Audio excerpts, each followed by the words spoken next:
Fala galera, tudo bem? Aqui é o Biro, professor de Filosofia, Sociologia e Atualidades da Sala do Saber. E ao meu lado está o professor Thiago. Prazer, galera. Beleza? Sou França, professor de História Geral aqui da Sala do Saber. Estou aqui para auxiliar o Biro em mais uma aula. Na verdade, vai ser um bate-bola bem bacana sobre o assunto do Brexit, né? E as consequências que esse fenômeno político e também geopolítico ocorre para essa região aí do Reino Unido e da Grã-Bretanha, tá? Se você acaba vendo nossos vídeos, se você nos segue em rede social, etc., dá o seu like, né? Continua ajudando o nosso trabalho, etc. E você pode fazer algum comentário nesse vídeo com perguntas e questionamentos e assina bem bonitinho lá para você receber o nosso sininho de notificação. Tudo bem? Beijo grande para vocês, vai ser um prazer enorme dialogar sobre esse importante assunto. Beleza? Nesse ano, França, a gente teve a questão da saída definitiva, né? Da questão da Grã-Bretanha, né? Em especial a da União Europeia, né? A questão do Brexit, que a gente aprende bastante, a gente ouviu bastante, a gente tem ouvido muito isso desde 2016. E, na verdade, esse bate-papo é para a gente conversar não só a respeito da saída, né, da Grã-Bretanha, mas quais são os impactos internos que, por exemplo, países como Escócia ou como Irlanda, né, do Norte, que talvez alguns de vocês desconheçam alguns fenômenos políticos históricos sobre esse país, pode passar ou pode acabar acontecendo pelos próximos meses e anos, né? O que tem acontecido internamente. Então, para que a gente faça esse vídeo, eu queria muito que você, primeiramente, nos desse um patamar histórico, né? Tente nos inserir historicamente no desenvolvimento desses países, na sua geopolítica. Antes de tudo, quero lembrar vocês que quando a gente fala Inglaterra, Grã-Bretanha e Reino Unido, são coisas diferentes, né? A Grã-Bretanha compreende praticamente esses três países aqui, né? Que está em País de Gales, Inglaterra e Escócia. Tá? Quando a gente fala de Reino Unido, estamos falando desses três países, mais Irlanda do Norte, que é uma porçãozinha que fica aqui a leste, né, do país ou do território da Irlanda, e a gente fala um pouquinho sobre isso também, beleza? França, a bola é sua, começa o jogo aí pra gente conversar um pouquinho. Beleza. Galera, é o seguinte, vamos buscar um pouco na história. Uma coisa que é interessante você perceber dessa região é os conflitos religiosos, tá? Por que eu tô falando disso? Essa união que o Biro acabou de citar, ela já vem de tempos. Se você pegar um contexto histórico bem famoso, que são as revoluções inglesas, principalmente a puritana, você vai ver que ela vai ter início exatamente no momento em que o rei da Escócia, que era o Jaime IV, vai assumir o trono na Inglaterra, beleza? A gente vai ter, então, a Escócia tendo o mesmo rei da Inglaterra. Porém, ainda não se considera como um momento de unificação, o começo da Grã-Bretanha, Reino Unido, qualquer que seja a definição que você esteja procurando. Mas efetiva-se uma preocupação de um rei governando aí esses dois lados, esses dois países, tá?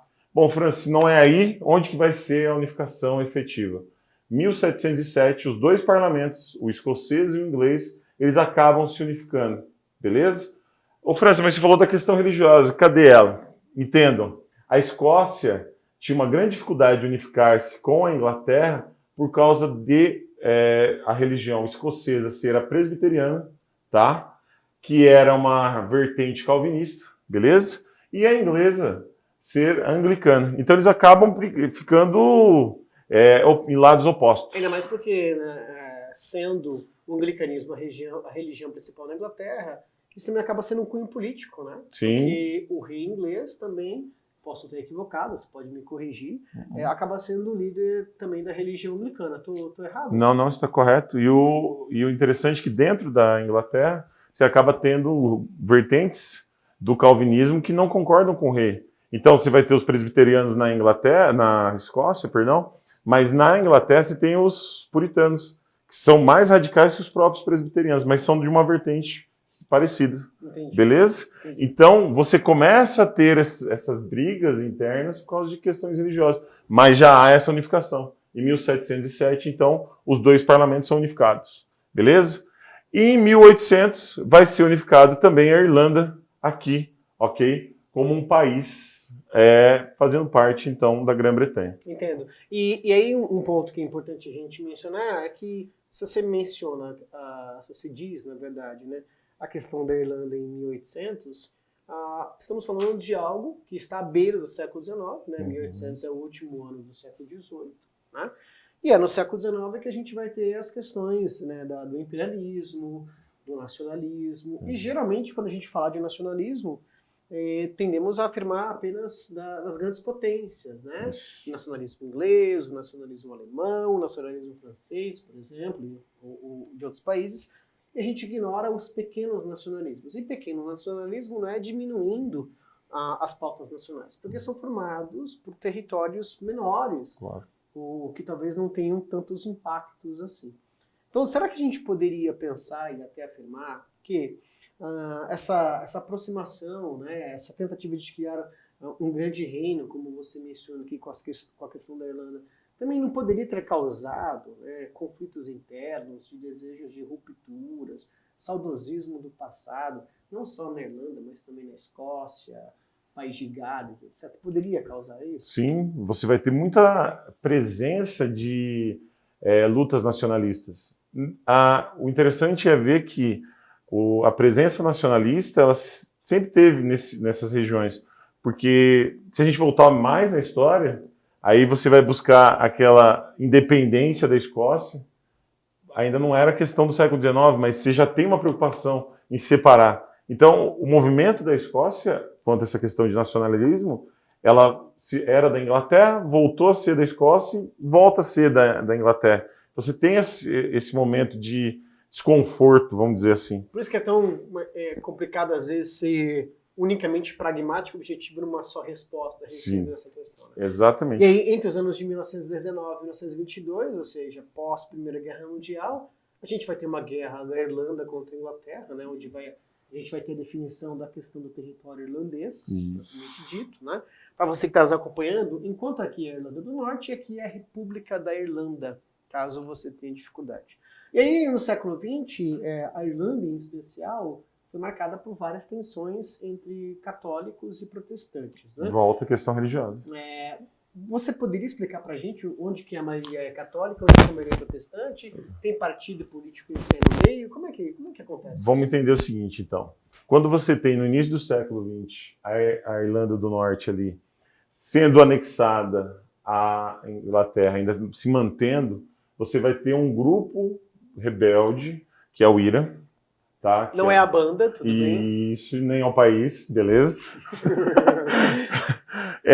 A gente vai ter, então, esse movimento de pessoas que tinham acabado de sair da Primeira Guerra Mundial. Eles se aproveitam, então, dessa união que eles já vinham tendo e formam um grupo armado, tá? Seria o Exército Republicano Irlandês, né? Só que esse grupo aqui, ele vai ter a característica católica, beleza? Então, a Irlanda do Norte, ela tem 75%, 70% de protestantes, mas 30% é de católicos. E isso vai ser muito problemático na região, porque os caras faziam políticas voltadas a questões populacionais, de quantidade de pessoas. Então, como os católicos eram minoria, eles preferiam dar atenção aos protestantes. Entendo. E o IRA vai surgir como um braço armado para tentar lutar contra essas desigualdades, vamos dizer. E eles querem que a Irlanda do Norte volte a ser anexada à Irlanda. Ou seja, se afaste do Reino Unido. Isso. Seria um território autônomo, só uma grande Irlanda. Assim. Então, a gente pode falar que é um grupo de movimento de caráter regressista, talvez, porque pressupõe um regresso territorial republicano. Sim. Né? E que também prega uma igualdade religiosa, social. Porque eu acho que o interessante é entender que eles estão buscando uma igualdade, não necessariamente só católico, não, perdão, eles querem o católico como forte, né? Porque eles perderam o poder, querendo ou não. Entendo.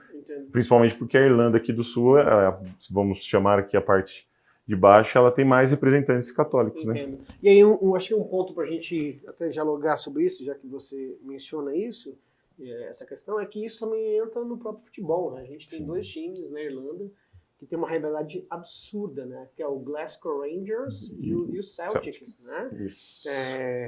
E, inclusive, vários jogos de futebol desses dois times, no caso, foram marcadas por vários conflitos, Marcados, né? notadamente, quase uma Atentados. revolta de Nica dos dias de hoje, né? Isso. Se a gente pudesse fazer a comparação com aquela importante revolta que acontece no Império Bizantino, né?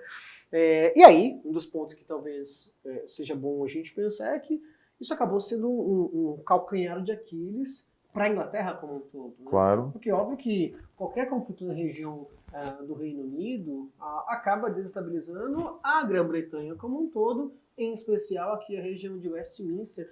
Haja visto que a gente vai ter, né, representantes da Irlanda do Norte aqui na Inglaterra, no caso do Parlamento Britânico, representantes do País de Gales, representante da Escócia. A gente vai ter uma composição do Parlamento Britânico de deputados oriundos desses países. Então, obviamente que esses caras acabam levando, né, para uma macropolítica os conflitos e as necessidades e petições internas. Dentro disso, inclusive, não sei se você ia falar algo nesse sentido, a gente teve uma batalha sangrenta na década de 70, né, 1972, o conhecido Domingo Sangrento, Isso.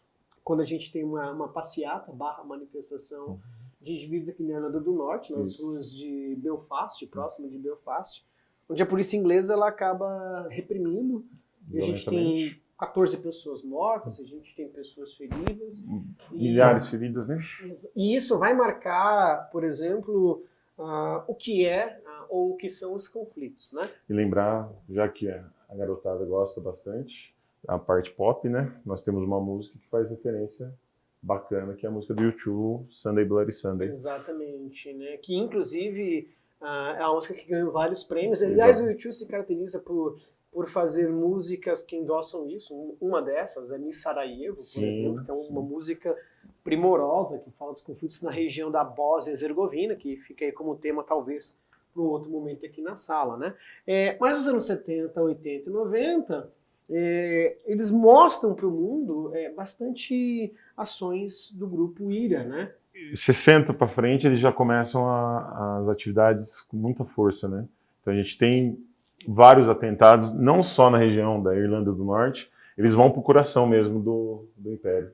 Eles queriam que a coisa aparecesse, porque a gente sabe muito bem, o terrorismo ele serve para aparecer, ele precisa mostrar, e não adianta fazer em casa. Ele tem que, geralmente é mais interessante fazer num lugar que tenha mais repercussão.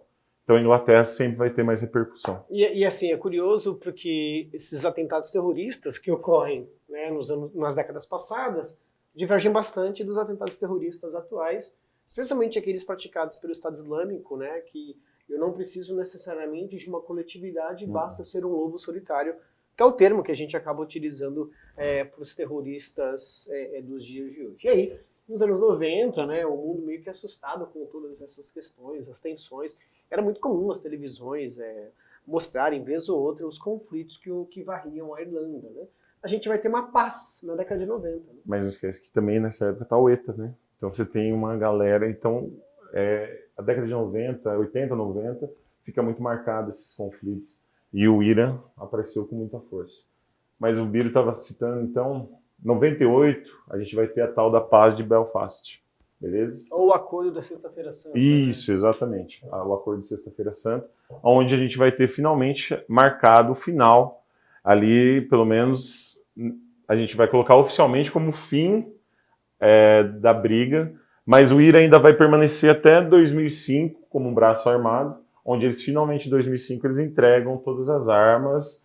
O acordo é finalizar todo esse conflito. Em 2005, então, eu entendo, em 1998 nós temos o acordo, mas só em 2005 que é efetivado a entrega das armas não chega a ser o governo inglês, eles vão entregar para a iniciativa internacional.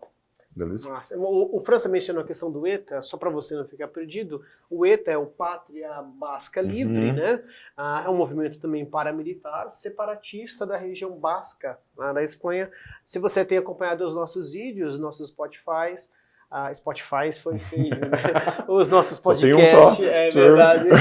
Os nossos podcasts no Spotify, a gente tem um vídeo aqui onde eu comento um pouquinho com o nosso querido Vinícius Chivo, professor aqui da sala também, né?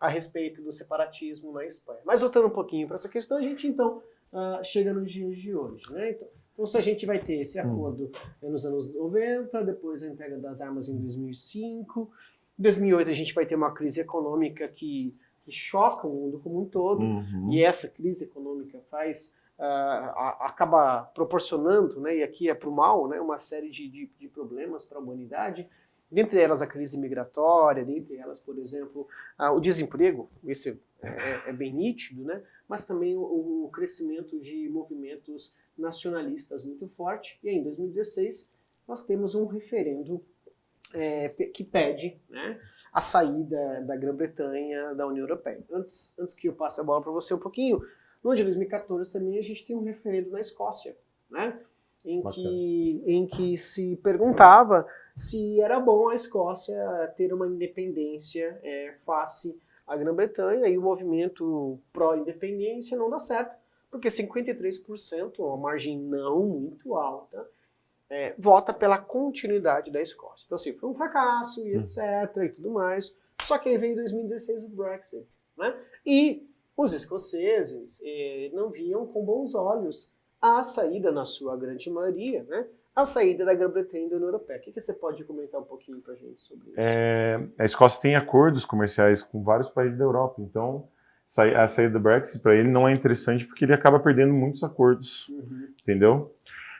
Mas eu ia voltar na Irlanda, você me desculpa se eu voltar lá rapidinho. Sem crise, acho que os alunos vão ficar um pouquinho bravos com vocês. Vocês podem comentar aqui, professor França, corta biro, não tem problema não. Mas é por um bom motivo. Ou não. Ou sim. Tô brincando. Mas a questão é que a gente estava falando sobre essa questão do IRA e eu não posso deixar de falar que foi criado um braço político do IRA. Porque aí a gente vai acabar voltando nessa ideia de nacionalismo.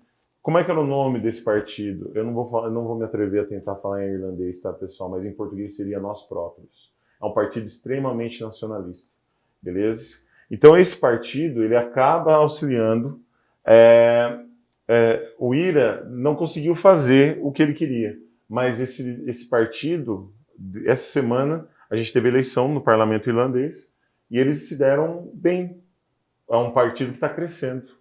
Então, é só para a gente fechar essa ideia de como o nacionalismo na Irlanda ela está aparecendo com muita força, tá? Então, esses Nós Próprios, eles estão sendo um problema, que é o que a gente está vendo na Escócia também. Porque a Escócia, eles acabam não vendo com bons olhos a ideia do Brexit, e há agora outro referendo que eles vão bater de frente para se separar da Inglaterra. Exato. E aí, caso você tenha curiosidade, a Escócia tem eleições próprias para definir o primeiro-ministro e a composição do parlamento. Isso. E, além disso, esses parlamentares escoceses compõem, como eu disse numa parte da nossa aula, a questão do parlamento britânico. E aí, quem governa na Escócia é uma primeira-ministra, se é que eu posso usar esse termo, chamada Nicola Sturgeon, né, que seria do Partido Nacionalista Escocês.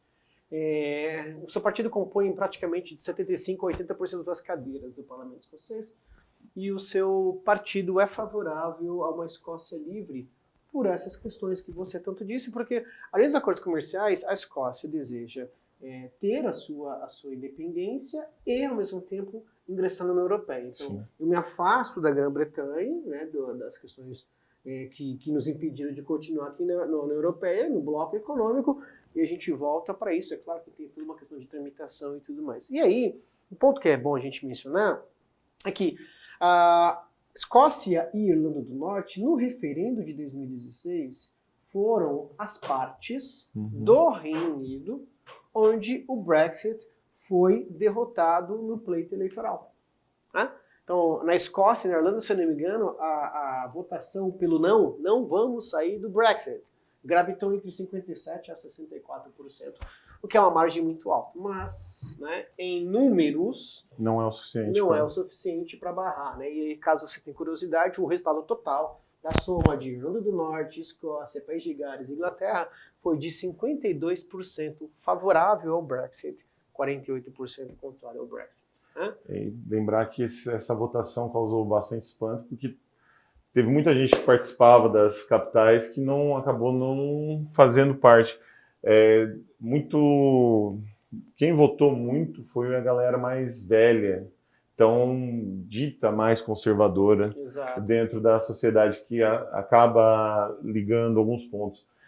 Que é interessante a gente perceber, e aí, Bira, eu vou falar uma coisa que eu acho que é legal de saber, que pessoas dentro da Inglaterra eram extremamente contra, é óbvio, né, o Brexit, mas dentro de Londres a gente tinha um núcleo muito forte, principalmente por causa da eleição do prefeito de Londres, que ele é um descendente de paquistanês. Me foge agora o nome do prefeito. Mas ele é paquistanês, é descendente de paquistanês. Sendo que a gente sabe que o Brexit ele tem um forte apelo a essa questão dos imigrantes. Exatamente, né? Os imigrantes tomarem nosso emprego, acabarem com a nossa cultura, com os nossos valores. E é uma coisa que é curiosa, você mencionou a questão da faixa etária favorável ao Brexit como um todo.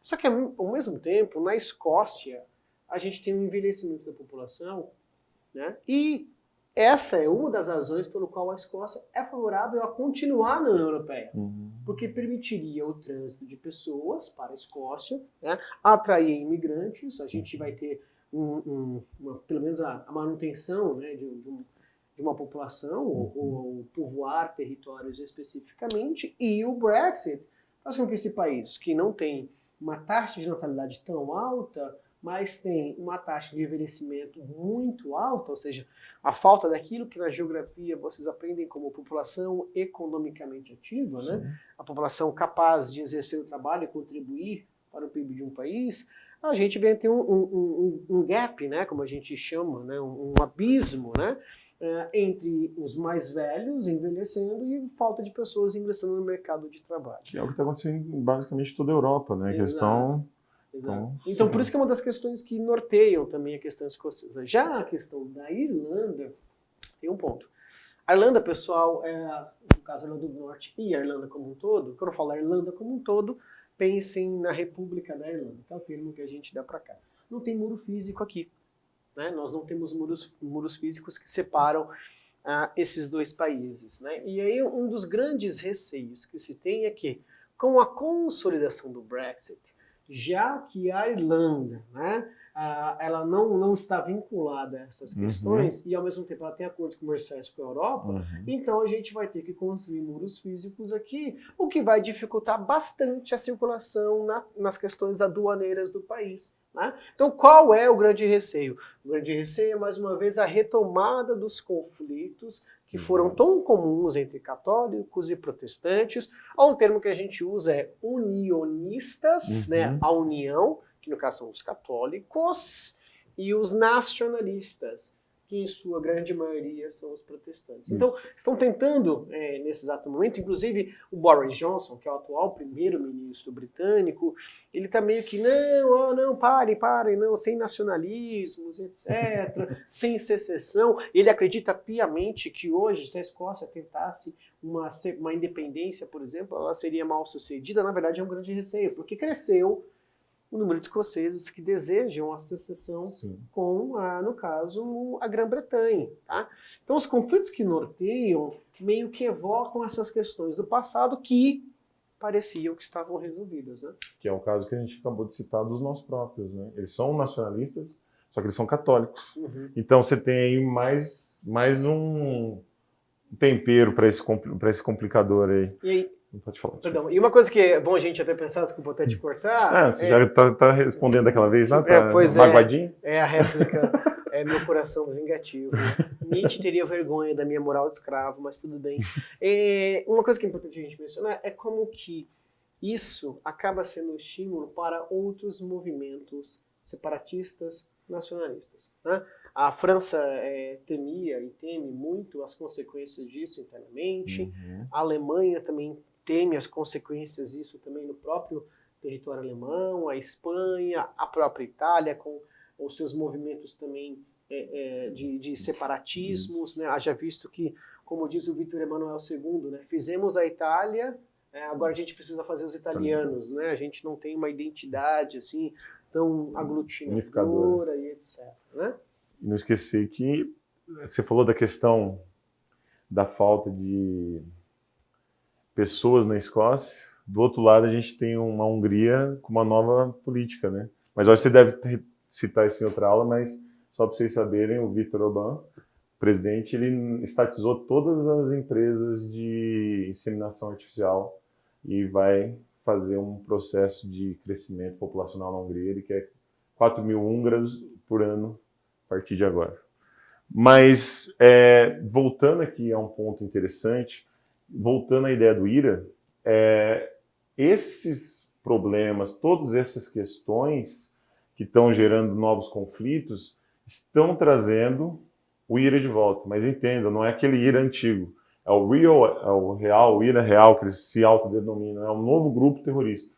Então, o Biro falou perfeitamente, essa tensão que está sendo criada na Europa acaba fazendo com que seja necessário, mas que acabe acontecendo novos grupos terroristas. E esse IRA, ele vai seguir o mesmo padrão de separação. Aqui, eles são também extremamente católicos, só que agora eles dizem que vão até o final para fazer o que eles tinham se comprometido a fazer. Legal. Pessoal, se você gostou dessa aula, dá esse like na gente, né? Faz um comentáriozinho bacana e, por favor, não esqueça, foi feio, né? Não esqueça de se inscrever no nosso canal, ok? Para você receber as nossas notificações. É um prazer enorme para a gente criar essa aula, debater essas temáticas com vocês e aguardem que esse ano a gente vai ter bastante surpresa bacana para você mandar benzão nos Eshibas e o neném da vida. Tudo bem?